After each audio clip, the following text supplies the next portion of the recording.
Bonjour les élèves de 6e 5, j'espère que vous allez bien. On va continuer ce qu'on a commencé hier. Donc hier, on avait commencé à expliquer ce que c'était que qu'une situation de proportionnalité. Aujourd'hui, on va continuer.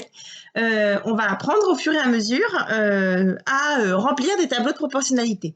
Je vais me servir de ça pour justement remplir des tableaux de proportionnalité. Et ce qu'on va expliquer, de temps en temps, on va revenir sur des exercices où on nous demandait si c'était une situation de proportionnalité grâce à ce qu'on aura appris. Vous allez voir qu'au fur et à mesure, ça ne va pas être très compliqué. Donc aujourd'hui, on va voir la première manière de construire, de remplir un tableau de proportionnalité et qui est une manière qui est très importante. Je pense que la plupart d'entre vous, alors j'en parle maintenant, mais j'en parlerai plus tard après, la plupart d'entre vous, quand vous étiez en primaire, vous avez appris, ou alors vos parents vous ont appris, à remplir un tableau de proportionnalité avec ce qu'on appelle le produit en croix. Le produit en croix, alors je pense qu'il y en a au moins la moitié d'entre vous qui savent de quoi je parle. Je fais exprès de ne pas en parler tout de suite parce que c'est une méthode qu'on utilise pratiquement tout le temps après, mais on a besoin quand même de connaître les autres méthodes qu'on va apprendre au fur et à mesure cette semaine. On en a besoin pour la scolarité en fait, c'est-à-dire qu'il va y avoir des moments où on va avoir besoin de certaines techniques qu'on va apprendre maintenant en classe de 4e et même un tout petit peu en classe de 5e pour faire certains calculs. Donc c'est important de savoir les faire, donc c'est pour ça que je vous montre différentes méthodes pour remplir un tableau de proportionnalité. Donc je vous rappelle que quand on a expliqué ce que c'était que la proportionnalité, on l'a expliqué en disant que on pouvait passer d'une ligne à l'autre dans un tableau qui est dit un tableau de proportionnalité en multipliant toujours par le même nombre ou en divisant toujours par le même nombre. Alors, nous, hop, c'est ce qu'on va voir aujourd'hui. C'est la méthode qu'on va voir aujourd'hui.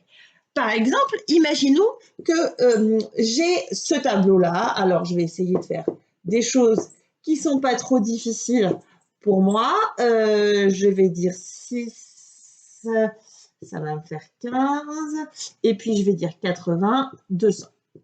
La manière la plus logique, enfin la première manière, c'est de savoir par quel nombre on va multiplier la première ligne pour arriver à la deuxième. Alors, il va y en avoir certains d'entre vous qui sont très forts en calcul mental, qui vont très intuitivement trouver cette valeur-là. Là, celle-ci, elle n'est pas très très compliquée, elle est 2,5. Si je multiplie par 2,5 la première ligne pour arriver à la deuxième ligne, ça veut dire que je vais diviser par 2,5 la deuxième ligne pour arriver à la première ligne. Il y en a pour qui ça va être très intuitif, il y en a pour qui pas du tout. C'est-à-dire que ça va être assez compliqué pour eux de savoir, ou alors des fois, c'est même pas que ça va être compliqué pour vous de savoir, des fois, dans tous les cas, les exercices vont faire que ça va être compliqué de trouver ce nombre.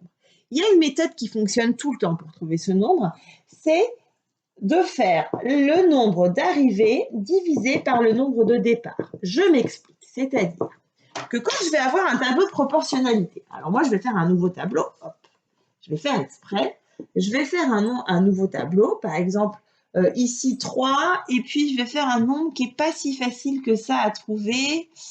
Non, je ne vais pas faire 3, excusez-moi, hop. Je vais faire 4, et puis on va dire 14. Pour certains, ce sera facile, pour d'autres, non. Et puis moi, je veux remplir ce tableau de proportionnalité-là, c'est-à-dire que je donne un certain nombre de valeurs, et puis il va falloir que je remplisse les cases vides. La première chose que je vais devoir faire, comme je viens d'expliquer, ça va être de trouver le coefficient de proportionnalité, c'est-à-dire par combien je vais multiplier les nombres de la première ligne pour arriver à ma deuxième ligne. Ce que j'ai marqué là, ce arrivé divisé par départ, ça va simplement me dire quel nombre je vais devoir diviser par quel nombre pour trouver le coefficient de proportionnalité. Alors, quand je dis arrivé divisé par départ, sur le coup, quand on est en 6e, on n'a pas l'impression que ça va être important. Plus tard, ça va être important de bien faire attention à ça. Quand je dis arrivé divisé par départ, vous voyez ici, j'ai une flèche. D'accord? Ici, c'est le nombre d'arrivées, là où ma flèche arrive. Ici, ça va être le nombre de départ. Pourquoi je fais ça? Parce que des fois, ça va arriver que mon tableau, mon coefficient de proportionnalité, il va être à calculer de la deuxième vers la première ligne. C'est pour ça que je ne dis pas deuxième ligne divisée par première ligne. Je dis bien arrivée divisée par départ. Donc, ici, en fait, je vais chercher un couple de nombres que je connais déjà qui vont ensemble, par exemple 4 et 14, et puis je vais faire ce calcul-là.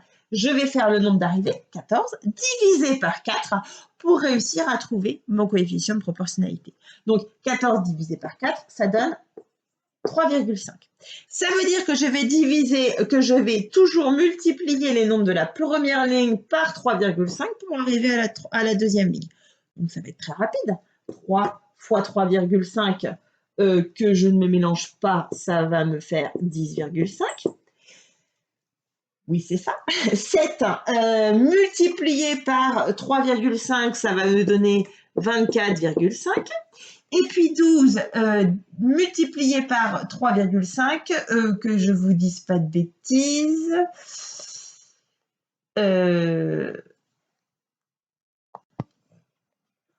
Bon, j'ai été obligée de prendre ma calculatrice. Ça fait 42. Ça veut dire que je vais avoir besoin de multiplier à chaque fois les nombres de la première ligne par 3,5 pour arriver à la deuxième ligne. Bon, je suis désolée, vous avez entendu ma fille. Donc, les tableaux de proportionnalité, comme je viens d'expliquer, il faut d'abord qu'on calcule le coefficient de proportionnalité. Et en même temps, vous allez voir que ça va être très pratique. Des fois, vous n'allez pas avoir que la deuxième ligne à calculer. D'ailleurs, c'est les exercices que vous allez faire très rapidement. Par exemple, vous allez avoir un tableau qui va ressembler à ça. 7, allez, on va faire un truc facile parce que je n'ai pas envie de passer 3 heures à calculer. 7, 14, par exemple. Ici, vous allez avoir 2. Ici, vous allez avoir, par exemple, 50. Première étape, comme je viens d'expliquer, il faut calculer le coefficient de proportionnalité. Donc, le coefficient de proportionnalité, ça va être par combien je vais multiplier la première ligne pour arriver à la deuxième ligne. Pour trouver, alors là, je me dis 7 fois combien égale 14, c'est assez facile, mais si j'ai du mal, je peux toujours faire, je vous rappelle, 14 divisé par 7 pour trouver ce nombre. En l'occurrence, ici, c'est 2. Il me suffit du coup de multiplier 2 par 2 pour arriver à trouver le nombre qui correspond à la deuxième ligne. Dans l'autre sens, pour aller de la deuxième à la première ligne, je vais faire l'opération inverse, donc je vais diviser par 2. Donc, pour trouver ce nombre-là, je vais faire 50 et je suis bien la flèche, divisé par 2, ça me donne 25. Quand je vous ai embêté tout à l'heure à dire je fais toujours le nombre d'arrivées divisé par le nombre de départ, à chaque fois, c'est toujours pour trouver le coefficient de proportionnalité qui multiplie, d'accord? Systématiquement, on fait bien attention. Et j'ai fait exprès parce que des fois, c'est ce que j'essayais de vous expliquer en vous montrant le petit exemple tout à l'heure, des fois, le côté qui va être plus facile, ça va être de multiplier la deuxième ligne pour arriver à la première. Je vais faire un exemple. Imaginons qu'on ait ça, 2 et 10. Si jamais je cherche le coefficient de proportionnalité qui permet de passer de la première à la deuxième ligne, je peux, ça existe, c'est-à-dire que nous on a calculé, on sait faire les multiplications. Je vais trouver, alors si je fais mon calcul, je vais trouver multiplié par 0,2. Sauf que c'est un peu galère de tout multiplier par 0,2. Tandis que si je fais bien attention et que je regarde avant de faire mes calculs, je vais trouver comme coefficient de proportionnalité qui permet de passer de la deuxième à la première ligne un nombre plus facile. Si jamais je trouve x5. Ce qui fait qu'ici, pour passer de la première à la deuxième ligne, je vais diviser par 5. Ce qui est très important, toujours quand on fait des coefficients de proportionnalité, ça va toujours être de bien faire attention au sens de la flèche, systématiquement, et de bien regarder le tableau avant de se lancer dans les calculs. Il y aura toujours, surtout en sixième, des moyens faciles de faire les calculs. C'est pas possible que vous tombiez dans des calculs hyper compliqués. Par exemple, si vous aviez ce tableau-là à remplir, ici, si jamais je donne par exemple 15, et puis on va dire ici 20, pour calculer ce nombre-là, je vais faire 15 divisé par 5, je vais trouver 3. Pour calculer ce nombre-là, je vais faire 20 multiplié par 5 et je vais trouver 100. C'est ça que vous allez devoir faire. Je vous affiche le cours pour faire exactement comme hier. Je donne éventuellement des petites explications s'il y a besoin. Le cours, exactement comme la dernière fois, sera en pièces jointes. Et ensuite, j'afficherai les exercices au fur et à mesure et on fera la correction. Donc, le cours, on en est au grand 2, utiliser la proportionnalité, comment compléter un tableau. Donc, vous allez voir que le cours va consister à avoir toujours le même exemple pour éviter à chaque fois de devoir réécrire un exemple particulier. Et donc, c'est toujours le même exemple, sauf que on va le compléter le tableau au fur et à mesure et de manière différente. Alors là, l'exemple, c'est des 4 litres de jus d'orange qui vont coûter 7,20 €. On nous explique que le prix est proportionnel à la quantité de jus d'orange et on nous demande quel est le prix de 6 litres de jus d'orange. Donc, petit 1, on va apprendre à compléter le tableau avec un coefficient de proportionnalité. Donc, on va avoir le tableau de proportionnalité suivant. J'ai mis le tableau de proportionnalité. Il va y avoir en premier, dans le tableau que vous allez avoir de construit, le volume de jus d'orange en litres, le prix à payer en euros. Et on va mettre à chaque fois les nombres que l'on connaît dans l'énoncé. Les nombres que l'on connaît dans l'énoncé, ça va être 4 litres correspondent à 7,20 €. J'ai fait exprès, j'ai rajouté une petite colonne pour 1 litre de jus d'orange parce que des fois, ça peut vous aider. En général, vous arrivez très intuitivement à le faire. Le fait de rajouter une petite colonne, ça peut vous aider à trouver le coefficient de proportionnalité. Donc, la première chose à faire est de trouver le prix payé pour 1 litre, c'est-à-dire en gros le coefficient de proportionnalité. Pour ça, je vais faire 7,20 divisé par 4, ce qui va me donner 1,80. Le coefficient de proportionnalité pour passer de la première à la deuxième ligne est donc 1,80. On peut faire ce qu'on a expliqué, arrivée divisé par départ. Pour calculer le prix de 6 litres de jus d'orange, donc je vais mettre mon 6 dans volume de jus d'orange, je vais faire 6 multiplié par 1,80 et je vais trouver 10,80. Le prix de 6 litres de jus d'orange est donc de 10,80 €.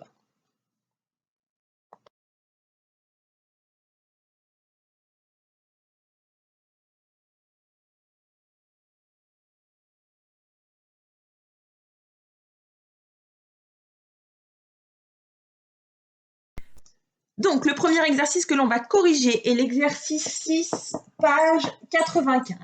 L'exercice 6, page 95, au final, ça demande de calculer le coefficient de proportionnalité. On nous demande à chaque fois, est-ce que ce sont des tableaux de proportionnalité? Et donc, au final, on calcule le coefficient de proportionnalité et on vérifie que ça fonctionne à chaque fois. C'est comme ça qu'on va réussir à savoir si ce sont des tableaux de proportionnalité. Donc, le tout premier tableau, donc je vais faire exprès, à chaque fois, je vais les refaire assez rapidement. Donc, vous avez 2, 8, 3, 12, 7 et 28. Pour savoir est-ce que c'est un tableau de proportionnalité, on va tenter de calculer le coefficient de proportionnalité, voir si c'est ça qui fonctionne. Pour le trouver, hop, on se pose la question 2 multiplié par combien égale 8? Ce sera 2 multiplié par 4. Et on vérifie que chacun des couples va fonctionner. 3 multiplié par 4, ça fait bien 12. 7 multiplié par 4, ça fait bien 28. Ça veut dire que le A est bien un tableau de proportionnalité. Le B, hop, on fait exactement le même principe. Donc, je vais avoir mon tableau, hop, excusez-moi, je l'affiche. Le tableau qui est ici, c'est 2, 15, 3, 21, 4 et 28. Je me pose la question, alors je fais un petit peu ce que je veux, c'est-à-dire que quand je dis que je dois choisir un couple, je peux choisir celui-là, celui-là ou celui-là. Je regarde ce qui m'arrange le plus, ce que je connais plus dans mes tables. Là, par exemple, je vais prendre ce couple-là et puis je vais regarder si ça fonctionne. Je sais que pour passer de la première à la deuxième ligne, je vais devoir faire x7. 3 x 7, ça me fait bien 21. Ici, ça marche. 4 x 7, ça me fait bien 28. Ici, ça marche. Je fais attention, je vérifie tout. 2 x 7, c'est censé ne pas faire 15, mais 14. Il y a un problème. Ça veut dire que le B n'est pas une situation de proportionnalité. On va ensuite corriger les deux derniers. Le petit C, hop, on a ici, hop, vous allez voir que ça va être rapide parce que les calculs ici sont pas trop compliqués. Donc 5 et 17,5. Oh pardon, c'est pas trop compliqué, un petit peu quand même. Pour trouver le coefficient de proportionnalité, je fais le nombre d'arrivées divisé par le nombre de départ. Ici, ça va me donner 3,5. 2 fois 3,5, ça fait 7. En même temps, c'est logique, c'est là qu'on a calculé. 4 fois 3,5, ça fait bien 14, ça marche. 5 fois 3,5, ça me fait 17,5. Vous pouvez tout à fait prendre une calculatrice pour faire ça. Donc ici, on a bien une situation de proportionnalité. Et enfin, hop, le dernier, le petit d, on a deux. Alors là, des fois, on est obligé de prendre une calculatrice quand c'est un petit peu compliqué. 2, 3,2, 5, 8, et puis 9, 15. Quand je vais faire mon calcul, hein, donc ici, pour passer de la première à la deuxième ligne, 2 fois 3,2, je vais trouver 1,6. 2 fois 3,2, ça fait 1,6. Quand je vais essayer de faire mon calcul 5 fois 1,6, je vais me rendre compte, non, c'est pas 5 fois 1,6, excusez-moi. Je prends ma petite calculatrice parce que vous voyez, même moi, je ne sais plus les calculs par cœur, parce qu'en même temps, faire 5 fois 1,6 de tête, c'est pas forcément plus utile. 5 fois 1,6, pardon, ça fonctionne, il n'y a pas de souci. Je me souvenais qu'il y en avait un qui fonctionnait plus, mais je ne savais plus lequel. Et 9 fois 1,6, par contre, quand je vais le calculer, ça va me trouver 14,4. Donc là, je n'ai pas une situation de proportionnalité. On va passer à l'exercice suivant.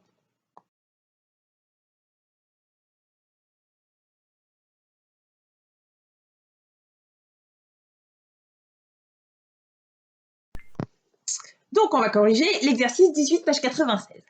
Ça, c'est ce qui nous est donné dans l'énoncé. Donc, on va commencer. Le premier, le A, il est cool parce que le coefficient de proportionnalité, on vous le donne. Comme ça, vous n'avez pas trop à vous embêter. Donc, on vous explique qu'ici, on va multiplier la première ligne par 6 pour arriver à la deuxième ligne. Bon, 3 fois 6, on va dire qu'on connaît ces tables, ça fait 18. Ensuite, 4 fois 6, ça nous donne 24. 7,5 fois 6, alors là, peut-être qu'il faut le poser. Alors, si on a besoin de le poser, on peut tout à fait le poser, il n'y a pas de souci. Si on veut prendre la calculatrice, peut-être que des fois, ça peut être autorisé, on va la prendre. En tout cas, ça nous donne 45. Le dernier, hop, on nous donne un nombre de la deuxième ligne. Et il faut calculer celui de la première ligne. Donc, on va faire l'opération inverse. C'est-à-dire que je passais de la première ligne à la deuxième ligne en multipliant par 6. Pour passer de la deuxième à la première, je vais diviser par 6. Donc, 54 divisé par 6, ça va me donner 9. Pour le deuxième tableau, il y a une difficulté en plus, c'est que le coefficient, on ne vous le donne pas. C'est à vous de le calculer. Vous allez vous poser la question, je suis en train de réfléchir, je ne sais plus. Ah oui, pardon, c'était celle-ci. J'avais ce nombre-là en plus. Alors, vous voyez, je n'avais pas fait attention, moi, quand j'ai recopié mon tableau, j'avais recopié que ça. Si je n'ai que ça, je ne peux pas répondre. Je ne peux pas répondre du tout parce que je ne peux à aucun moment calculer le coefficient de proportionnalité parce que je n'ai pas de couple de nombres que je connais. Et comme je n'ai pas de coefficient de proportionnalité, je ne pouvais rien faire. J'avais mal lu mon énoncé. Il y a toujours un endroit où je vais avoir un couple dont je vais connaître les deux nombres. Ici, le couple que j'ai, c'est 7 et 35. Ça veut dire que je vais devoir me servir de ces deux nombres-là pour calculer mon coefficient de proportionnalité. 7 multiplié par combien donne 35? Ce sera fois 5. Maintenant que j'ai trouvé mon coefficient de proportionnalité, je peux tout remplir. Alors, si jamais je préfère commencer par le plus facile, je peux. Je fais comme je veux. Moi, là, je vais commencer dans ce sens-là. 6 fois 5, ça me donne 30. Et 12,5 fois 5, ça va me donner 62,5. Il me reste que ce nombre-là à calculer. Pour le calculer, je vais faire diviser par 5. 45 divisé par 5, ça va me donner 9. J'ai réussi à remplir mon deuxième tableau. Il me reste le troisième tableau. Donc, mon troisième tableau, qui est aussi un tableau de proportionnalité, il va être plus compliqué. Pourquoi? Parce que les calculs vont être un petit peu plus compliqués. Donc ici, c'est 6, 1,8. Déjà, je vois bien que ça va être un peu moins facile que ce que j'avais fait avant. Ici, 5, ici, 1,2 et ici, 8,5. C'est moins intuitif. Je vais être un petit peu plus embêtée. Mais il va falloir quand même que je le fasse. Donc, je vais me poser la question, par quel nombre je vais multiplier la première ligne pour arriver à la deuxième ligne? Pour ce faire, je vais faire comme calcul 1,8 divisé par 6. On peut le faire à la calculatrice, mais nous, on va faire exprès. Parce que ça ne va pas nous faire de mal, parce qu'on les a fait il n'y a pas longtemps, on va faire une division décimale. Ça va nous rappeler, comme ça, c'est pas plus mal. Je me pose la question, dans un, combien de fois 6? 0 fois. Je fais attention, je ne vais pas me dire directement dans 18 combien de fois 6 parce que j'ai la virgule. Vous vous souvenez, la virgule, c'est un mur, c'est une barrière qu'on n'a pas le droit de franchir comme ça. Je me retrouve donc avec mon mur, ma barrière. Vous vous souvenez, pour passer la barrière, donc pour me poser la question dans 18 combien de fois 6, j'ai le droit de passer ma barrière que si je mets une virgule ici. Donc je pense bien à mettre ma virgule ici. Donc, je vais me poser maintenant la question, dans 18, combien de fois 6? 3 fois. Moins 18, il reste 0. Oh bah ça va, c'était rapide, on ne s'est pas trop pris la tête. Mais donc, mon coefficient de proportionnalité, c'est 0,3. Maintenant que je l'ai trouvé, c'est assez facile. 5 fois 0,3, ça va me donner 1,5. 1,2 divisé par 0,3, pardon, ça va me donner 4. Et enfin, 8,5 multiplié par 0,3, bah c'est pareil. On peut prendre la calculatrice. Je pense que je vais quand même la poser parce que ça ne va pas nous faire de mal. 8,5 multiplié par 0,3, ça nous rappelle des choses comme ça. Alors là, c'est un hasard si les virgules sont l'une sous l'autre. Je vous rappelle que pour une multiplication, on n'a pas besoin de ça. Au début, on fait comme si les virgules n'existaient pas. Et après, on s'en occupe après. Au début, comme je viens de dire, on ne s'occupe pas des virgules. 3 fois 5, ça fait 5 et je retiens 1. 8 fois 3, ça fait 24, plus 1, ça fait 25. Ensuite, je peux faire l'histoire du...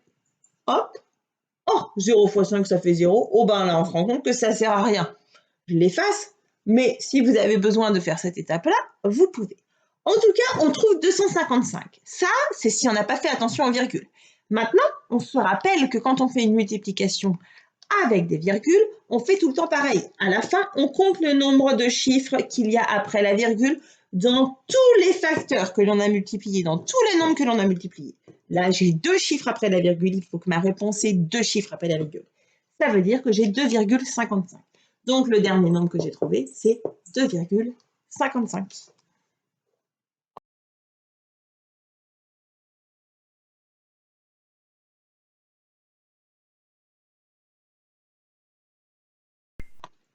On passe maintenant à la correction de l'exercice 21, page 96, qui va être le dernier exercice du jour.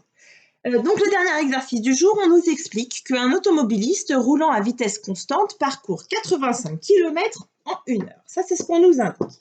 85 km en 1 heure. Et on nous demande de compléter le tableau. En fait, on a assez d'informations pour compléter déjà la première colonne. 85 km en 1 heure. Alors ici, je n'ai pas tout rempli, c'est parce que je n'avais pas beaucoup de place sur mon petit tableau.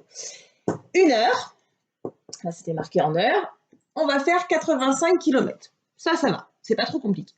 Ensuite, il faut remplir le reste du tableau. Il va falloir que je trouve mon coefficient de proportionnalité. Si je ne fais pas attention et que je me lance directement, je vais me retrouver avec des calculs hyper galères. C'est-à-dire que si je me pose la question par combien je multiplie 85 pour trouver 1, je vais me retrouver avec des virgules, avec un nombre qui va être hyper compliqué. Je ne suis même pas sûre que je tombe sur un nombre juste. Tandis que si je fais attention, je me dis, je peux peut-être faire plus simple. Je peux peut-être me demander par quel nombre je vais multiplier la deuxième ligne pour arriver à la première. Ce sera peut-être plus facile. Effectivement, 1 fois combien égale 85 fois 85. Et en même temps, ça paraît très logique. C'est parce que notre tableau, là, il a été imposé, distance et durée. Mais si vous aviez eu à construire un tableau, qu'est-ce qui dit que vous auriez mis distance en premier et durée en deuxième? On s'en fiche royalement, vous auriez pu tout à fait faire l'inverse, mettre durée en premier et distance en deuxième. Donc, il faut faire attention à ça, il faut bien observer avant de le faire. Une fois que j'ai mon 85, c'est très facile, parce qu'après, je vais faire 255 divisé par 85, je vais trouver 3, et je vais faire 2,5 multiplié par 85, et donc je vais trouver 212,5. Voilà. Alors, on va essayer de continuer comme ça, parce qu'apparemment, ça a l'air d'être un peu plus pratique pour vous. Je vous souhaite bon courage, et puis je vous dis à demain. Au revoir.